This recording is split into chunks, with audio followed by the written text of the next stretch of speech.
পাকা কথা জুড়ি মেলা ভার। শোন, এই যে ওই আলমারিতে আমার এত এত খাবার স্টক করা থাকে, তুই কি জানিস? খাবার? হ্যাঁ রে বাবা, খাবার খাবার, লজেন্স, চকলেট, এসব, বুঝতে পেরেছিস? এই বাড়িতে তো অনেক কুচু কাছে মানুষ হয়েছে না। হ্যাঁ, ওদের যত আবদার আমার কাছে, জানিস তো,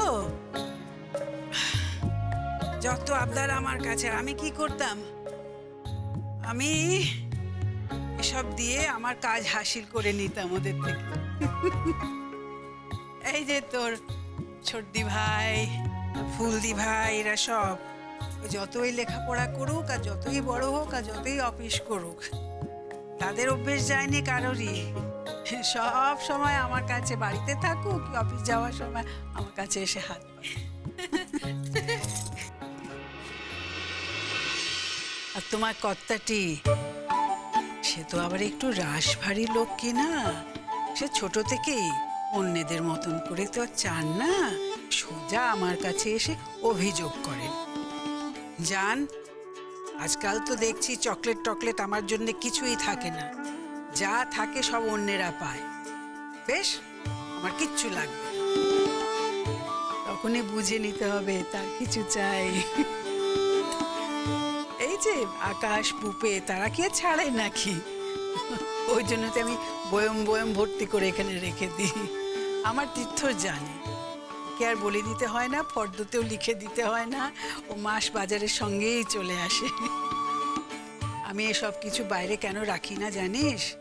ওই বিচ্ছুগুলো দুদিনে তো সব শেষ করে দেবে। আজ থেকে এই চকলেটের খরিদ্দার তুই হবি।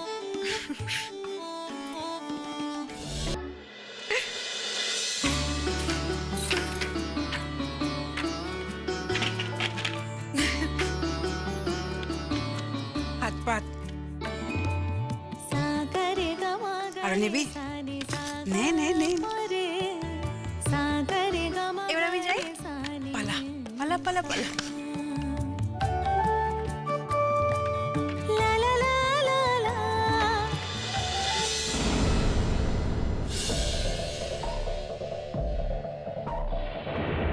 দেখি গয়নার বাক্সটাই অদ্ভুত ভাবে খোলা কেন?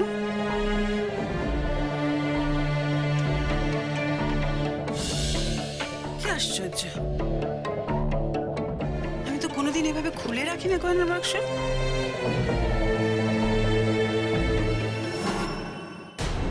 একে, গয়নাগুলো গয়নাগুলো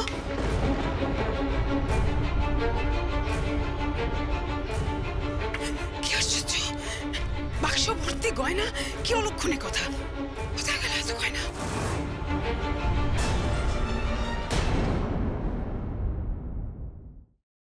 আমি এই সব কিছু বন্ধ করতে পারি, কিন্তু একটা শর্তে। তোমাকে আর দুর্গাকে আমাকে ছুঁয়ে কথা দিতে হবে, এর সাথে তোমরা কোনো যোগাযোগ আর রাখবে না।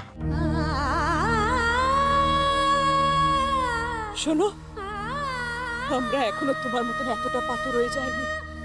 তোমাকে ছুঁয়ে আমি এত বড় কথাটা, এটাই আমার শেষ কথা তোমাকে। দাদা ভাই, পুতুলটা না দিয়ে এসেছি। একেবারে বজরংবলী আন্টির হাতে দিয়েছো তো? না, আমরা তো দরজা দিয়ে গড়িয়ে দিয়েছি। ঘরে তো ঠাম্মু ছিল, তাই ঢুকতে পারিনি। মা ঘরে ছিল? এ বাবা, এটা যদি মার হাতে পড়ে তাহলে তো মুশকিল। ওনার কোনো সর্দারজির সাথে পরিচয় ছিল? সর্দারজি? না। ঠিক আছে, আমি তাও বলবো আপনারা একটু ঠান্ডা মাথায় ভাবুন। আসলে আমার জানাটা খুব দরকার। আমি তাহলে আসি, কিছু মনে পড়লে আমাকে অবশ্যই জানাবেন। আচ্ছা।